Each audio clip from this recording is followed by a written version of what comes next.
C'est good. Super. Bonjour à toutes et à tous. Enchanté, je suis Simon Baron. Je vais accompagner cette matinée avec vous. Je suis vraiment ravi de vous avoir ce matin pour parler de recrutement sans CV. Et il est 8h58. On va vraiment lancer la présentation dans 2 minutes. En attendant, vous pouvez utiliser le chat pour dire bonjour, dire potentiellement d'où vous êtes. J'ai commencé à regarder un peu quelques profils sur LinkedIn. J'ai vu que de bonnes parties de la France étaient représentées. Et potentiellement aussi, c'est sur le chat que vous pourrez partager votre témoignage. On a Laetitia qui vient de Strasbourg, on a Anna de Montpellier. Donc, en effet, on couvre déjà une bonne partie de la France. Mais donc, oui, n'hésitez pas à utiliser le chat pour partager vos témoignages, vos questions dès à présent. On les prendra au fur et à mesure. On a Séverine qui vient du Grand Est. Personnellement, je suis dans les hauteurs de Grenoble. Vous voyez un gros brouillard derrière moi, mais quand c'est dégagé, il y a de belles montagnes. Et puisque j'ai vu que je crois qu'une participante est Parthenay, je suis originaire des Deux-Sèvres à la base, près de Bressuire, et j'ai trouvé ça fou de voir quelqu'un de Parthenay. Je me suis senti proche de la maison. Donc, ceci étant dit, je laisse tout le monde arriver. Merci pour vos bonjours. Bonjour Anaïs de Lille et Agnès d'Issy-les-Moulineaux. Je vous propose d'attendre avec ce post LinkedIn qui est tombé hier et qui était parfaitement à propos. Peut-être que certaines et certains d'entre vous se retrouveront dans ce message. Donc, je trouvais intéressant de le mettre en intro et de le partager avec vous. En fait, j'ai même mis son nom parce que je pense qu'il n'y aura aucun problème à ça. C'est Nicolas Desmatres, qui est un recruteur, un chasseur de tête français, franco-canadien, et qui a parlé justement du recruter sans CV. Est-ce que c'est un rêve ou une réalité ? Il a soulevé des questions que ça peut amener de recruter sans CV. Est-ce que vraiment ça peut fonctionner ? Est-ce qu'on peut vraiment accorder le temps pour former les personnes ? Finalement, est-ce que le recrutement, ce n'est pas une acquisition d'expérience ? Donc, sans le CV, comment est-ce qu'on peut s'en assurer ? Est-ce qu'on doit rencontrer, du coup, si on n'utilise pas le CV, est-ce qu'on doit rencontrer tous les candidats ? C'est le genre de questions peut-être que vous vous posez aussi, qui vous ont amené ici ce matin. Je suis ravi de cette curiosité. Et ce que j'ai d'autant plus trouvé intéressant, c'est le résultat de ce sondage. Vous voyez, ce matin, il y avait 433 votes. Et pour 71% des répondants, recrutés sans CV et encore de l'ordre du rêve. Donc, j'espère qu'après ces 45 minutes ensemble, eh bien, vous serez en mesure de répondre que ça peut être une réalité et encore mieux de l'appliquer dans la vôtre. Je valide tous les commentaires de bonjour et de bienvenue. Merci à tous pour ça. Et il est déjà 9h01 avec cette petite introduction, donc je vais pouvoir tout simplement lancer la presse. On est ensemble pour 45 minutes, peut-être 30 si vous pensez que c'est suffisant et que vous avez eu réponse à vos questions, peut-être 2 si vous me trouvez véritablement insupportable très rapidement. Ça, c'est à vous de voir, mais j'espère qu'on va passer un moment où vous allez apprendre, et je vais aussi apprendre de cet échange. C'est toujours l'objectif et c'est toujours très sympa de commencer sa journée comme ça. Pour info, il y aura toujours un petit temps entre ce que vous postez et là où ça apparaît dans le chat parce que je m'occupe de la validation. Alors, le recrutement sans CV, on va en parler tout de suite. On va parler de ses réalités, de ses opportunités, des alternatives, parce qu'on ne peut pas juste dire j'abandonne le CV mais rien proposer en retour. Donc, ça va être le sujet du jour. Ce que je vous propose, c'est une presse en 2 parties, on va dire. Ce que j'ai prévu de faire, on va dire 3 du coup. Ce que j'ai prévu de faire, c'est vous parler en 2 minutes d'Assess First pour vous situer un peu le contexte, qui on est, qui je suis pour venir vous parler de ça aujourd'hui. Ensuite, je basculerai sur un regard, une analyse du marché, c'est-à-dire qu'aujourd'hui, pourquoi sont recrutés avec le CV ? Si on veut recruter sans le CV, quelles sont les alternatives potentielles et pour quels résultats ? Et puis, en 3e partie, on ira sur concrètement, chez Assess First, ça fait plus de 10 ans qu'on recrute sans CV. Donc, quel retour on peut vous faire de cette expérience ? Quelle est l'expérience candidat de postuler sans CV ? Et quelle est l'expérience côté recruteur de travailler de cette façon-là ? On accueille les derniers arrivants, Grégory peut-être depuis Nancy et une personne depuis la Chine, c'est incroyable, on est partout. Alors sur Assess First, pour commencer, on est une scale-up française, je ne sais pas combien d'entre vous connaissent, mais après cette présentation, ce sera le cas de tout le monde. Donc HR Tech, on s'est lancé en 2002 sur l'évaluation du potentiel. L'idée, en fait, c'est de vous permettre de voir le potentiel au-delà du CV. Et donc, à travers des questionnaires d'évaluation qui sont complétés en ligne, de se donner une idée du potentiel du candidat, de qui il est, comment est-ce qu'il va se singulariser des autres, et donc du coup, quels sont les jobs, les missions, les rôles qu'on pourrait lui confier et sur lesquels la personne pourrait à la fois s'épanouir et être en succès, parce que c'est vraiment deux éléments clés que l'on cherche à travailler avec les gens qui utilisent Assess First, faire ces deux anticipations, qui pour un job donné a le plus forte probabilité de réussir et de s'épanouir. Ça, on le fait sur la base de l'évaluation des désormais très populaires soft skills. Ça va se concrétiser chez Assess First par 3 questionnaires. Un de raisonnement, pour comprendre déjà quelle est la capacité des personnes à gérer la complexité et à apprendre de nouvelles compétences. Il est beaucoup question de ça. C'est bien de pouvoir s'extraire du CV, mais ça veut dire qu'on a besoin de personnes qui apprennent vite et qui s'adaptent rapidement à de nouvelles réalités. C'est ce qu'on évalue. On évalue la personnalité qui va nous donner l'idée des comportements privilégiés au travail. Je pense que beaucoup d'entre vous sont familiers avec ça.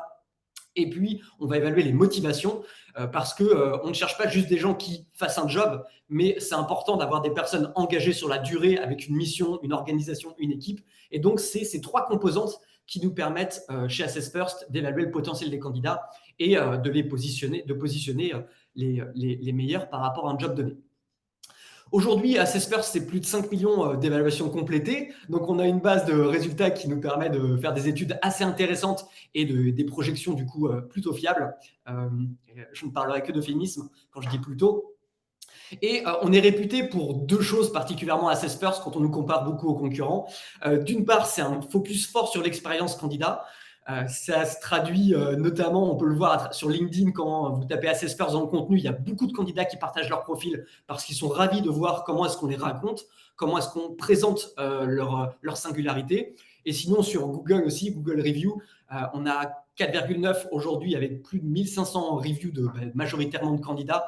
Et ça traduit véritablement notre capacité à saisir et à valoriser ce qui les distingue. On en est très fiers. C'est avant tout pour eux qu'on travaille.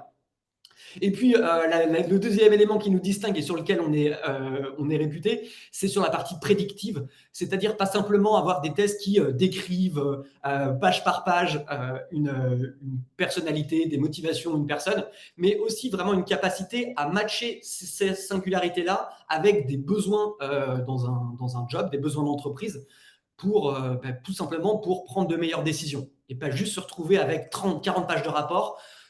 Et en fait, face à 3 candidats, ça fonctionne, mais face à 10, 20, 30, 40, 100 candidats, c'est plus du tout gérable.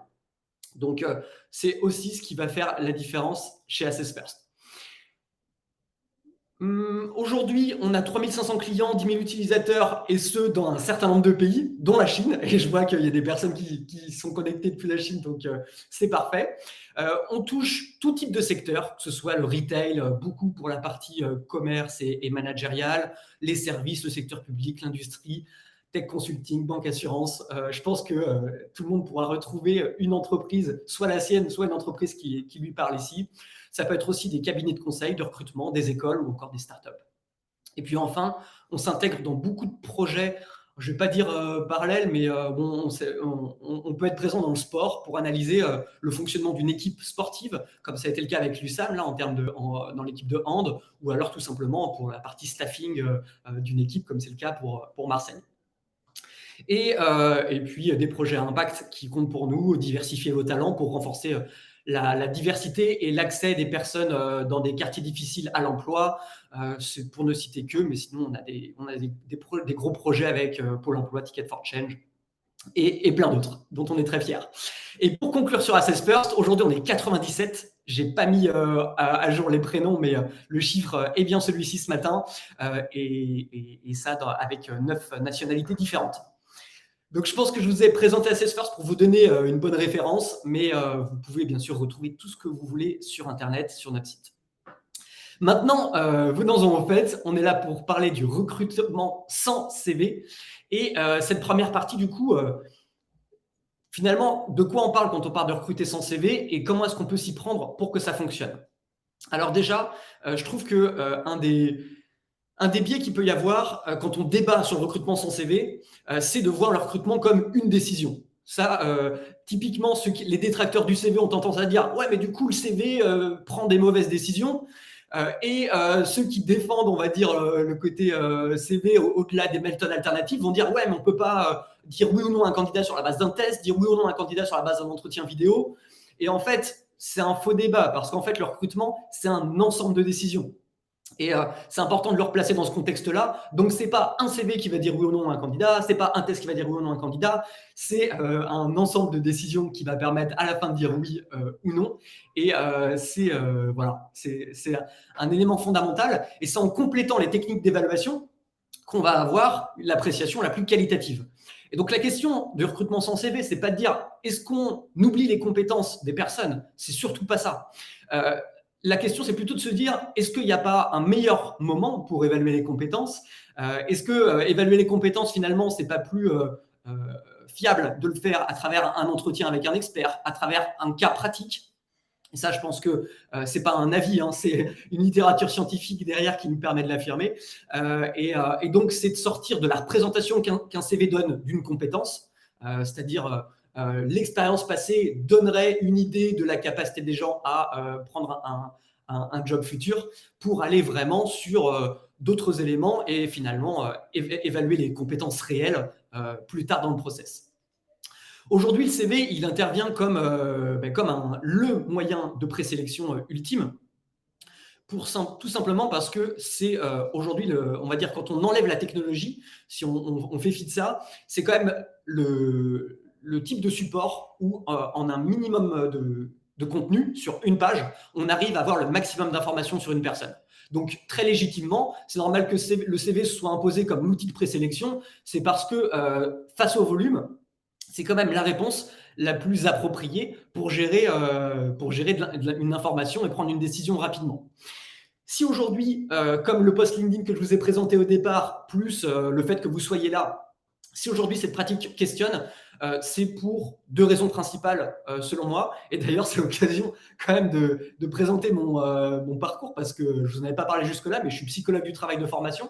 Et ça fait 12 ans que je travaille chez Assess First sur le développement de l'évaluation du potentiel, en tant que psychologue du travail au départ, et puis aujourd'hui en tant que directeur produit. Et je suis en veille scientifique constante sur ce qu'on peut apprendre dans la psychologie du travail, sur le fait qu'une personne réussisse ou pas dans un poste, s'épanouisse ou pas dans une carrière. Et il se trouve que récemment, il est sorti une méta-analyse qui met en lumière que l'expérience passée dit très peu de la capacité à réussir futur. Pour vous, je ne sais pas si c'est des chiffres qui vous parleront, mais vous verrez qu'ils sont très bas. En fait, dans cette méta-analyse qui fait assez autorité dans notre sphère, il apparaît que l'expérience passée corrèle seulement à 0,06 avec la performance future, à 0,11 avec la capacité à se former sur le job, et à 0, c'est-à-dire à rien du tout, avec le futur turnover. Donc finalement, se baser sur le CV, ça dit de moins en moins de ce qu'on veut, prédire dans le recrutement, de ce qu'on veut anticiper finalement. Et donc ça devient une base d'information de moins en moins fiable et pertinente pour prendre une décision et dire oui ou non à un candidat. Et donc ça, c'est un premier sujet clé qui fait remettre en question le CV. Et puis le deuxième, c'est la durée de vie moyenne d'une compétence. Selon l'OCDE, peut-être que vous avez vu passer ça, mais dans les rapports de l'OCDE, le premier qui est sorti, c'était en 1987, où il estimait que la durée de vie d'une compétence était 30 ans, alors que dans un des derniers rapports qui est sorti en 2021, ils ont revu leur analyse à 12 à 18 mois. Et c'est là où ça questionne toute la légitimité du CV. Quand une compétence a une durée de vie de 30 ans, c'est absolument légitime de recruter les personnes sur leur CV, parce que ce qu'elles ont acquis comme compétence va leur servir dans le futur. Aujourd'hui, quand vous évaluez sur un CV, et finalement, c'est une information qui va être valable peut-être 12 à 18 mois, mais après, la capacité d'une personne à réussir dans un job va être très liée à ce qu'elle en fait, de ses compétences, à sa capacité d'apprendre, à sa capacité à s'adapter. Et là, on touche un autre pan, on touche les soft skills, on touche le potentiel, et ça ne se voit pas dans un CV. Donc, ce basculement d'information fait que le CV est de moins en moins légitime pour servir d'étape de présélection. C'est d'autant plus important que c'est le moment où il y a du volume, et donc c'est là où ça va impacter le maximum de candidats dans votre process. La question c'est, ok, mais quelle alternative? Si on était en l'an 2000, peut-être que je vous dirais, la seule alternative c'est de rencontrer tous les candidats, donc bonne chance. Et c'est pour ça que ça s'est jamais fait, alors que le CV, enfin juste la méthode classique de recrutement pouvait être critiquée, critiquable, discutable depuis longtemps, mais sans la technologie, on ne pouvait pas faire grand-chose parce que notre temps est limité. Ce qui est vraiment super d'être en 2022, c'est qu'aujourd'hui, on a des avancées technologiques qui nous permettent d'avoir de vraies alternatives au CV, c'est-à-dire de l'information plus qualitative, gérable en un temps limité. Et donc concrètement, ça peut être quoi les alternatives? Alors déjà, je vous montre un peu scientifiquement, on va dire, ce que peut donner l'impact de la présélection sur CV. Pour ceux que ça intéresse, vous pourrez me contacter sur LinkedIn, je pourrais vous donner le lien de ce simulateur qui permet de dire, en fonction de la qualité de la technique de sélection, avec quelle présélection, quel candidat je vais me retrouver. Et donc là, typiquement, dans ce simulateur, j'ai rentré 100 candidats. En vert et en orange, vous avez les 10 candidats qui pourraient être bons pour faire le job. En vert et en rouge, moi j'ai indiqué que je voulais rencontrer, dans le simulateur, j'ai indiqué que je voulais rencontrer 20 candidats sur les 100 pour dire je ne pourrais pas rencontrer les 100, je veux rencontrer les 20 meilleurs. Et donc si j'utilise un CV, sur les 20, quelle est la qualité des candidats que je vais rencontrer? Et donc, d'après le simulateur, si je veux rencontrer les 20 meilleurs CV parmi les 100 candidats, je vais me retrouver avec 15 points rouges, c'est-à-dire 17 points rouges, c'est-à-dire 17 candidats qui ne vont finalement pas être bons à la fin et qui vont se retrouver en échec, et 3 candidats en vert sur les 20 qui ont le potentiel de réussir dans le job, d'être vraiment bons. En bleu, heureusement, c'est tous ceux qui ont été éliminés et à raison. Et en orange, c'est ceux que le CV n'aura pas détectés et qui sont au nombre de 7 et qui pour autant auraient pu faire le job. Alors à ce stade-là, ça peut vous paraître peut-être assez abstrait, peut-être un peu complexe. Je vais y revenir après pour comparer les autres méthodes vis-à-vis de ce CV qui finalement, si vous avez 100 candidats et que vous en rencontrez 20, il va vous permettre d'en avoir 3 parmi les 20 qui sont bons. Donc il va vous falloir faire 6 entretiens pour avoir un bon candidat. Alors qu'il y a des alternatives qui permettent d'optimiser ça. Donc, quelles alternatives justement? Je pense que tout le monde a entendu parler de l'entretien vidéo comme alternative, en se disant qu'en voyant les gens, on va humaniser un peu plus le recrutement et donc on va avoir accès à un autre niveau d'information. C'est très discutable. Dans l'usage dans la présélection. Si on parle de l'usage dans la sélection, plus tard, je pense que ça peut, au-delà, il y a des éléments qui font dire que ça peut être une information complémentaire, utilisable pour, par exemple, remplacer l'entretien téléphonique qu'on avait classiquement, pourquoi pas. Mais en présélection, ça soulève pour moi un certain nombre de problèmes. Et le premier, c'est les éléments liés à la discrimination. Il y a une étude, encore une fois une méta-analyse qui est sortie en 2020 sur le sujet, qui a fait la review de toutes les études qui avaient été conduites sur l'automatisation de la sélection sur la base des entretiens vidéo ou des algorithmes de traitement automatique des CV. Et la conclusion est sans appel. Utiliser ce genre de technique en présélection renforce les biais de discrimination de façon assez impressionnante. Donc, encore une fois, je ne dis pas que de manière qualitative en sélection, ça peut ne pas être un problème. La question, c'est est-ce que ça peut remplacer un CV comme première étape de filtre? Le problème de ça, c'est que vous devez passer au moins 5-6 minutes à regarder une vidéo pour un candidat. Si vous en avez 100, ça fait 600 minutes. Et tout de suite, en fait, d'un point de vue volume, c'est pas gérable. Donc, ça pose la question de ça remplace pas cette contrainte-là de la gestion du temps en présélection. Et puis, le problème, c'est que c'est se faire une impression sur un candidat en quelques minutes et ça a juste tendance à renforcer les biais qu'on peut déjà trouver dans des entretiens classiques et conduire à ce genre de conclusion. Donc, c'est pour ça que même si c'est séduisant et que je sais qu'il y a certaines entreprises qui le testent, personnellement, je vous mets pas mal en garde sur le renforcement des biais que ça peut créer et surtout de l'utiliser à ce moment-là du recrutement. Une autre alternative, ça peut être le test métier. Alors, je vous ai mis volontairement une image un peu dépassée. Là où c'est pertinent, c'est que si jamais vous êtes sur des profils très techniques, c'est tout à fait à propos. Par exemple, si vous recrutez des développeurs informatiques, la qualité de leur code est quand même essentielle et c'est pas en premier lieu la personnalité pour laquelle vous allez les recruter. Donc, vous pouvez légitimement dire, c'est pas tant leur CV qui va compter, c'est la qualité de leur code.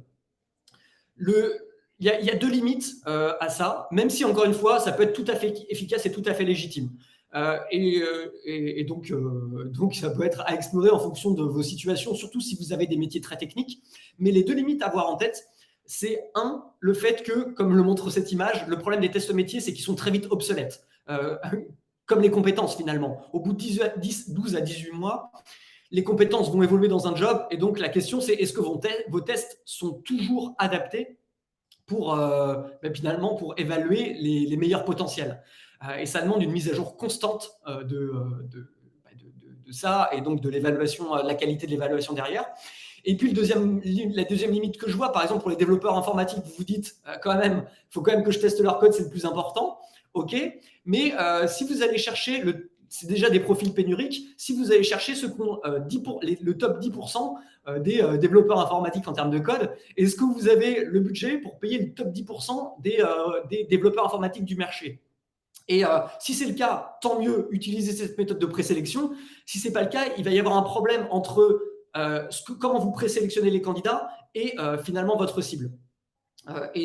Voilà, en retour d'expérience chez Assess First, on a déjà fait de la présélection sur des tests et tests techniques. Ce qu'on a constaté, c'est que parfois, valait mieux avoir quelqu'un d'un peu plus moyen techniquement, mais qui s'intègre parfaitement aux équipes et aux façons de travailler parce que son potentiel de compétences techniques, il était parfaitement exploité dans notre contexte. Alors que prendre quelqu'un qui était un peu au-dessus techniquement, mais finalement qui avait du mal à travailler avec les personnes en place ou qui était un peu en décalage avec les cultures, c'était juste un gâchis de compétences techniques parce que ça ne fonctionnait pas par ailleurs. Donc aujourd'hui, même pour les métiers techniques, on a recruté récemment un machine learning engineer ou des développeurs. La partie soft skills est aussi importante que la partie technique qui vient en validation plutôt à la fin chez nous. Donc voilà les intérêts et limites de la partie technique. Et donc ce qui reste, c'est l'évaluation du potentiel des soft skills. Et là où c'est intéressant, c'est que c'est transverse à tous les jobs et que ça, c'est des choses qui ne vont pas bouger dans le temps, ou pas beaucoup. C'est-à-dire que les comportements, le raisonnement, c'est des éléments sur lesquels vous pouvez vous appuyer pour dire est-ce que la personne va être alignée avec les attentes du job et si c'est le cas, eh bien, c'est déjà très bien engagé dans le process.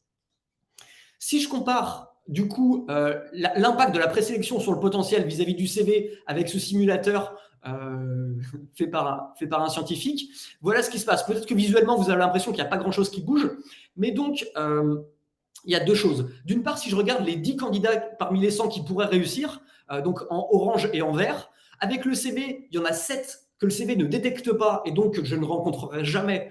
Ils auraient pu réussir, mais sur le filtre CV, je passerai à côté et il y en a 3 finalement que je serai amené à rencontrer avec le CV. Sur la partie évaluation du potentiel, là, sur les 10 qui pourraient réussir, le potentiel va être capable d'en capter 5. Et bien sûr, ça c'est le cas de toute méthode de recrutement. On passe à côté potentiellement de candidats qui pourraient réussir. Et donc, il y en a 5 qui passent à la trappe. Mais déjà, il y a un rééquilibrage là-dessus. Il y a quand même 5 candidats qui pourraient réussir qui seront rencontrés. Et puis, si je les compare avec sur les 5 sur les 20 qui seront rencontrés, du coup, ça veut dire que sur le CV, il vous faut 6 entretiens pour trouver un bon candidat, alors que sur la base du potentiel, il y a un quart de vos candidats qui va être vraiment qualifié par rapport aux autres attentes que vous allez avoir. Et donc, il vous faudra 4 entretiens pour recruter un bon candidat. J'ai hésité à vous mettre ce genre de présentation parce que c'est dur d'en parler hyper rapidement et de pas vous perdre. Mais pour autant, encore une fois, si vous voulez plus de détails sur ce genre de simulateur, parce qu'en fait, c'est juste ce qu'il y a de plus fiable, j'hésiterai pas à vous donner des détails par ailleurs. Mais donc, vraiment, il y a une capacité à optimiser la présélection et à faire quelque chose de plus fair, on va dire, en rencontrant des candidats qui ont vraiment la capacité à réussir, peu importe leur background, peu importe leur origine, peu importe l'école qu'elles ont faite. Et c'est le message aussi qui est intéressant à faire passer. Je vous donne une overview rapide de ce que ça peut donner aussi concrètement pour les entreprises. Et puis après, je finirai, avant de passer aux questions, sur l'expérience que ça offre concrètement aux candidats et aux recruteurs. Très concrètement, je vous présente un cas client avec lequel j'ai fait un point il y a quelques semaines. Et on se disait, OK, c'est un client qui a recruté plus de 300 personnes en 2020, début 2021. On s'est laissé 12 mois de recul pour se dire, OK, après 12 mois, qu'est-ce qu'a donné le recrutement? Et puis, c'est un client qui n'a pas utilisé les tests en présélection. C'est quelqu'un qui a utilisé une méthode plutôt, on va dire, traditionnelle, le CV, qui a laissé les recruteurs prendre leurs propres décisions sur la base des informations qu'ils avaient, du CV, des entretiens, et puis aussi en parallèle des tests. Mais c'était plutôt, l'idée, c'était pas de mettre les tests en présélection, c'était de les mettre en parallèle de l'approche plus traditionnelle qu'ils avaient. Donc, parfois, les recruteurs ont suivi, entre guillemets, la recommandation des tests de potentiel, et puis parfois, pas du tout, parce qu'ils ont estimé sur la base du CV, sur la base des entretiens, que les candidats pourraient réussir. Et donc, c'est intéressant. Vous avez du coup l'analyse de 3 potentiels. Potentiel faible, c'est quand les tests avaient évalué que les candidats avaient un faible potentiel de succès. Potentiel moyen, c'est un potentiel de succès moyen. Et puis, potentiel élevé, c'est que sur la base des tests, les candidats étaient bien placés pour réussir. Et bien sûr, les recruteurs ont recruté du coup des candidats qui avaient un potentiel faible sur les tests, potentiel moyen, potentiel élevé. Le truc, c'est qu'à 12 mois, ceux qui étaient apparus comme ayant un potentiel faible sur les tests étaient déjà pour la moitié en échec. Et donc, ça veut dire qu'ils avaient quitté le poste parce que ça n'avait pas fonctionné. Donc, un échec sur 2 à 12 mois, quand sur la base des tests, il était indiqué que le potentiel de succès était faible, alors que pour le potentiel élevé, on a eu quasiment les 3/4 des recrutements, plutôt les 2 tiers, si je vais être entre les 2 tiers et 3/4, si je vais être plus honnête, de succès, et 29% d'échecs. Donc ça, c'est très concret. C'est des choses qui peuvent peut-être un peu plus vous parler. Ce que vous pouvez attendre en termes de résultats en tant qu'entreprise. Tout dépend d'où vous partez, bien sûr. Là, on part d'une base où on était autour de base de 40% d'échecs sur le recrutement à 12 mois, parce que c'est des profils, on va dire, très volubiles sur le marché.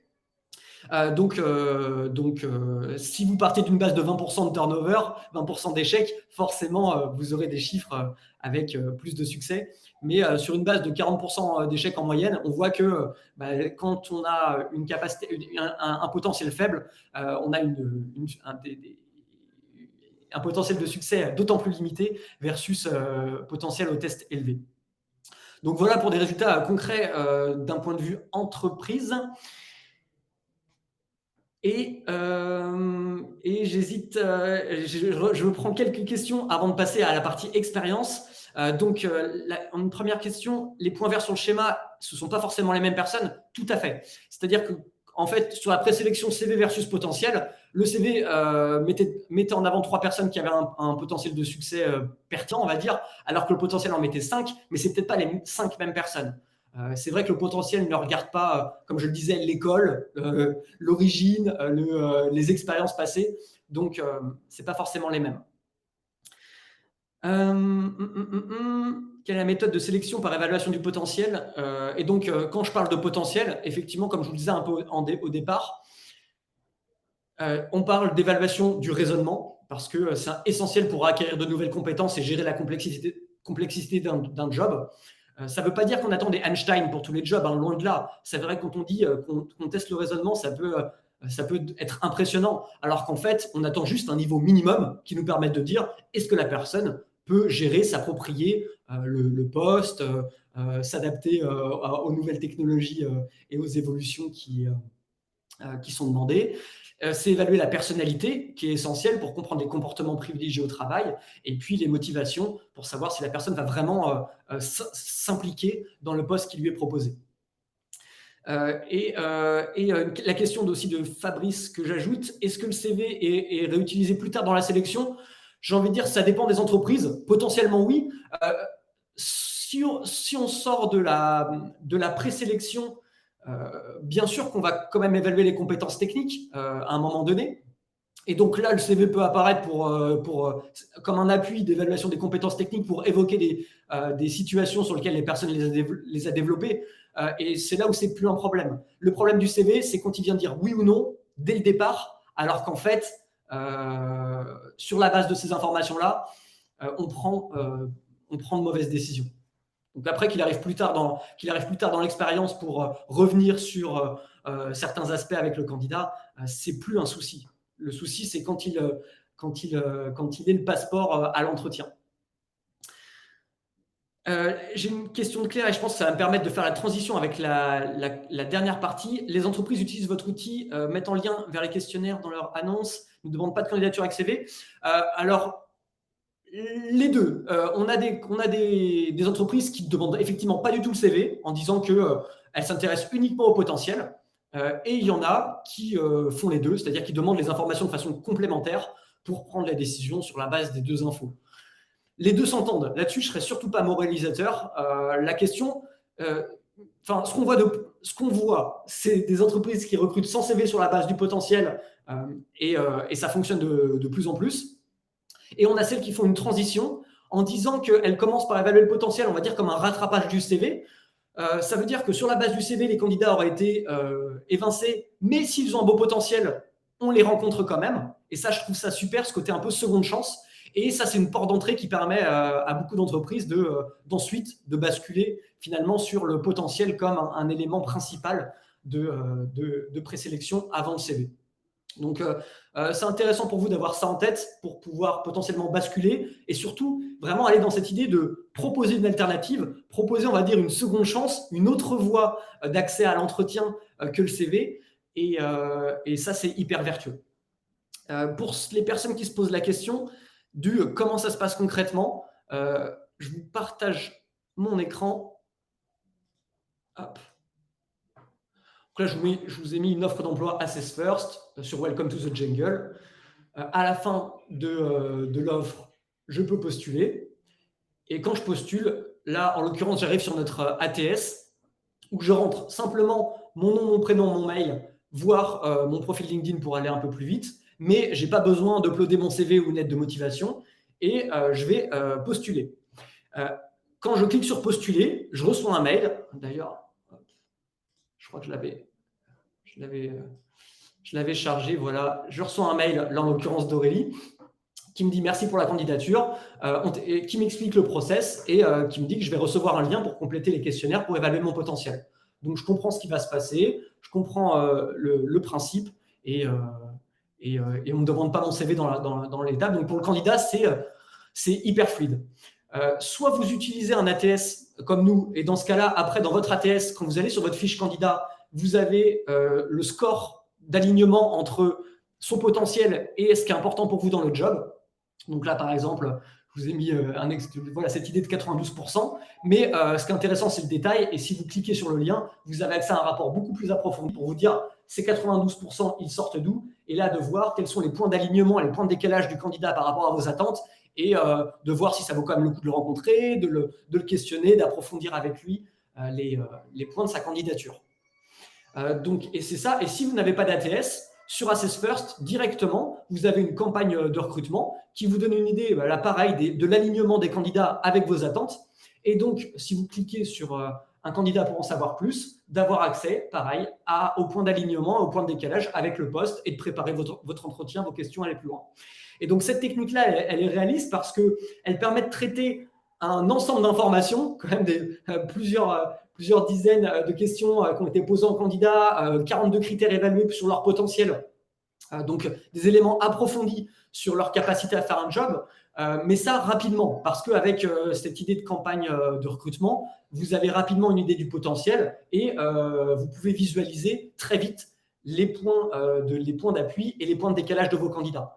Donc c'est là où c'est une alternative réaliste et fiable, c'est que non seulement vous permettez à plus de diversité de candidats de postuler, non seulement c'est plus fiable, c'est-à-dire que vous allez en moyenne rencontrer 4 candidats pour en avoir un qui correspond à vos attentes versus 1 sur 6 en moyenne sur le CV, Mais en plus, c'est possible de le faire dans un temps limité parce que la technologie aujourd'hui nous permet d'avoir cette capacité à faire du matching, à faire du rapprochement rapide, là où avant, un test de personnalité, c'était très très long à analyser et donc ça arrivait plutôt en shortlist de candidats.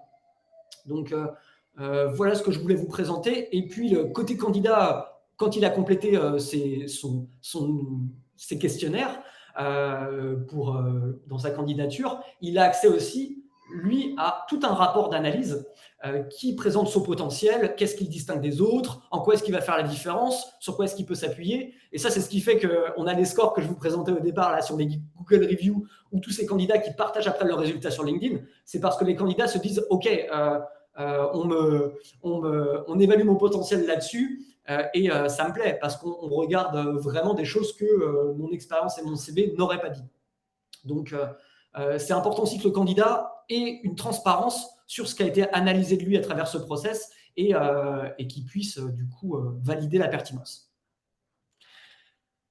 Je termine le partage, je pense que je vous ai tout dit, il nous reste 10 minutes pour compléter les questions et je vois qu'il y en a déjà pas mal. Alors, j'enchaîne avec celle d'Anaïs. Quel est le nombre de candidats perdus à travers cette étape? Alors là, tout dépend de vous. Quand on dit perdu, c'est-à-dire en fait, si vous avez 20 candidats, vous pouvez regarder tous les candidats, contacter tous les candidats et l'analyse de leur potentiel vous permet simplement d'avoir une conversation plus qualifiée, plus approfondie que sur la base de leur expérience passée. Si vous avez 100 candidats, tout dépend de vous, votre gestion du temps et votre capacité à les rencontrer. Soit vous vous dites, je commence par le top 10 et puis si je ne trouve pas mon bonheur, je vais jusqu'au top 20, top 30 et vous continuez comme ça. Mais ça dépend beaucoup du volume de base. Quel est le temps moyen du test? Un test, ça prend 10 minutes en moyenne. Donc, on peut en proposer entre 1 et 3 en fonction du process. Si vous voulez la version la plus complète, il faut compter 30 minutes. Si vous voulez juste vous centrer sur la personnalité, les motivations, par exemple, parce qu'il y a des postes où le raisonnement est moins discriminant, on va dire, et moins recherché par les recruteurs, on tombe à 20 minutes. Et si vous voulez juste la personnalité ou juste le raisonnement, c'est 10 minutes. Donc voilà, c'est entre 10 et 30 minutes. Et le taux de complétion, quand les candidats sont engagés dans le process, est de 97%. Donc, on voit que les candidats qui sont intéressés par le job vont pour la majorité au bout. Travaillez-vous avec des collectivités locales? Question de Martine. Alors, oui, mais pour vous donner des noms, je ne serai pas la meilleure personne parce que je suis plus sur la partie produit, développement de ces questionnaires-là. Mais en nous contactant, on pourra vous communiquer les références des collectivités locales. D'ailleurs, je crois qu'il y a quelques personnes de chez nous qui participent à ce webinaire, donc n'hésitez pas je vois Stanislas ou Duncan, n'hésitez pas à poster si vous avez des références en tête pour les donner directement à Martine. Juliette, quel est le délai moyen pour obtenir le résultat d'un candidat? C'est automatique. C'est-à-dire que vous pouvez mettre un lien dans votre offre d'emploi pour postuler, cliquer sur ce lien et compléter les questionnaires afin qu'on ait une idée de votre potentiel, parce que c'est ce qui compte pour nous, c'est votre potentiel plus que votre CV. Et là, dès que le candidat les a complétés, vous recevez une alerte pour vous dire que les résultats sont disponibles et vous pouvez les consulter. Donc, dès que c'est fait, c'est automatique de votre côté. Une question de François. Quelle est votre définition du potentiel? Pourquoi parlez-vous alternativement de potentiel, capacité à faire le job, ce qui ne me semble pas être la même chose? Alors, très clairement, j'ai peut-être fait des approximations et désolé pour ça. Je me centre quand je dis potentiel ou capacité à faire le... C'est vrai que capacité à faire le job, c'est peut-être trop général. Quand je parle de potentiel, voire de soft skills, je parle de tout ce qui n'est pas technique, tout ce qui n'est pas hard skills. Donc, en tant que psychologue du travail, quand on creuse ce qu'il y a derrière, on retombe encore une fois sur ces 3 composantes, raisonnement, personnalité, motivation, qui vont impacter fortement le fait qu'une personne se trouve en position de réussite et d'épanouissement dans un job ou pas. C'est pour ça que je parlais quand même de capacité à faire le job, même si pour aller au bout de la capacité à faire le job, bien sûr qu'il y a des aspects techniques à prendre en compte. Céline, quel est le coût pour l'entreprise? Alors ça, c'est toujours pareil, ça dépend des entreprises. C'est quelque chose, si encore une fois, si vous voulez vous mettre en contact avec nous, qu'on pourra vraiment définir par rapport à votre situation. Et, euh, et voilà, ce sera très facile. Pour les premiers abonnements, vous pouvez regarder sur notre site internet, donc www.assessfirst.com. Vous avez une idée des licences que l'on met à disposition. Et bien sûr, si vous êtes une plus grande entreprise, on fera un point avec vous pour faire du plus sur mesure. Julie, bonjour. Quel est le simulateur utilisé pour la présélection graphique? Oh là là, ça c'est un truc, je vais dire, de geek en psychométrie. Je retrouve ça si j'ai un instant et je passe les autres questions. Et sinon, soit je le poste sur le chat, soit vous me contactez sur LinkedIn et je vous le communique. C'est un chercheur, un psychométricien qui a fait ça, qui, sur la base des études qui sont faites sur la qualité des outils de sélection versus une approche statistique, permet de faire ces simulations-là. Comment intégrez-vous le fit avec la culture d'entreprise? Ça, la meilleure façon de le faire, en fait, il y a deux façons de le faire. La meilleure, c'est de le faire passer ces mêmes questionnaires à des personnes chez vous qui font le job, parce que ça va vous permettre de comprendre qu'est-ce qui caractérise les personnes qui réussissent et qui s'épanouissent chez vous aujourd'hui, quels sont les critères qu'elles partagent. Ça permet de sortir des représentations et d'avoir une idée de votre réalité pour aller chercher des choses des critères qui sont adaptés. Ça, c'est ce qu'on recommande et on le fait très facilement depuis notre application. Mais sinon, si vous n'avez pas cette partie donnée, si vous ne voulez pas le faire passer à des personnes en poste, vous pouvez tout simplement sélectionner les critères clés selon vous pour que ce soit pour le poste ou pour votre culture, et après regarder comment les candidats se positionnent dessus. C'est un peu moins fiable parce que c'est lié à votre décision, à votre représentation du poste, mais ça peut être une base de départ pour commencer. Vos tests peuvent-ils intégrer éventuellement des math skills? Adeline, je sais. Ok. Aller sur ce terrain, alors, clairement, si on va sur certaines combinaisons de personnalités, on peut avoir des choses qui s'apparentent aux math skills, dans la mesure où il y a des personnalités assez extrêmes qui peuvent conduire à faire la différence formidablement dans leur environnement professionnel, mais dans d'autres peuvent vraiment créer on va dire des problèmes, parce que quand on a des profils assez extrêmes sur certains aspects, c'est important d'avoir un environnement de travail aligné avec ça, au risque sinon de créer de la casse. Et donc, voilà, on va dire que on va pas vous dire quels sont les math skills de vos candidats, mais on peut évaluer des choses qui s'en rapprochent indirectement avec les combinaisons de critères. On a le retour de Duncan de chez Assessfirst pour la partie collectivité, quelques exemples de collectivités avec lesquelles nous travaillons: mairie de Montigny-le-Bretonneux, mairie de Toulouse, mairie de Lucé, hôpitaux de plaisir, etc. Bon, j'imagine qu'il y en a d'autres, mais merci Duncan, ça donne une idée à Martine des collectivités. J'ai une question de François: comment essayez-vous de réduire les biais de genre, de culture, de handicap dans ce premier test? Merci d'avoir posé cette question. C'est un élément fondamental de cette pratique, parce que l'objectif, c'est pas juste de dire vous rencontrez le meilleur candidat, mais c'est vraiment aussi de répondre à ce constat, je pense qu'on fait tous, de dire qu'aujourd'hui, il y a un peu un problème dans le recrutement traditionnel. Il y a un côté manque d'équité envers les personnes, c'est-à-dire que soit on a un parcours hyper lisse avec les bons choix, les bonnes écoles, les bonnes durées en poste, on n'a pas un parcours trop haché et ça passe. Sinon, très vite, on peut se retrouver hors scope. Donc l'idée à travers le potentiel, c'est aussi de donner une chance à des personnes qui, sur la base d'un CV, n'auraient pas forcément accès à des emplois et sur lesquels pourtant c'est pas du bénévolat, enfin c'est pas une générosité mal placée, hein, c'est des jobs sur lesquels elles pourraient véritablement réussir. Donc nous, comment est-ce qu'on le fait? C'est que quand on regarde dans le développement de tests, on demande ces informations-là par ailleurs aux personnes, notamment leur âge, leur niveau d'études, le fait que leur genre, et on regarde si ces éléments-là n'ont pas d'impact, au-delà de regarder, même on valide que ces éléments n'ont pas d'impact dans le résultat des tests. Ce qui permet de dire que peu importe ces critères de base, les candidats ont une chance égale d'accéder à l'entretien et au job, peu importe leur origine, leur âge, leur niveau d'études de base ou leur école. Ça, c'est un élément clé. Et pour les handicaps aussi, il y a une grosse vigilance qui est portée à ce niveau-là. Là encore une fois, ces questions, j'y réponds très rapidement, c'est frustrant, mais si vous voulez des points plus précis, vous pouvez me contacter sur LinkedIn et on développera ensemble.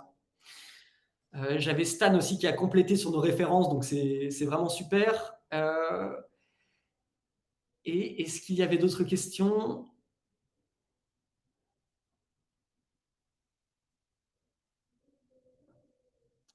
En reconversion pour devenir chargé de recrutement, je peux dire que le CV ne devrait pas être une base.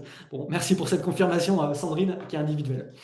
Ok, eh bien écoutez, ravi d'avoir eu cet échange avec vous. J'espère vous avoir donné un bon état des lieux de pourquoi le recrutement sur CV était limité aujourd'hui avec ces études l'obsolescence des compétences de l'OCDE, avec le fait qu'aujourd'hui le CV dit très peu des capacités de succès futurs des candidats, et comment la technologie aujourd'hui peut nous permettre de créer des alternatives, de ne pas avoir à rencontrer tous les candidats parce que ce serait impossible, mais donc d'avoir des alternatives fiables et pour tout simplement faire évoluer le recrutement. Et je serais ravi de vous voir le mettre en pratique. Donc, rendez-vous pour ça. Je pense qu'on reste là-dessus. Très bonne journée à toutes et à tous et à bientôt pour la suite. C'était un plaisir de vous avoir ce matin.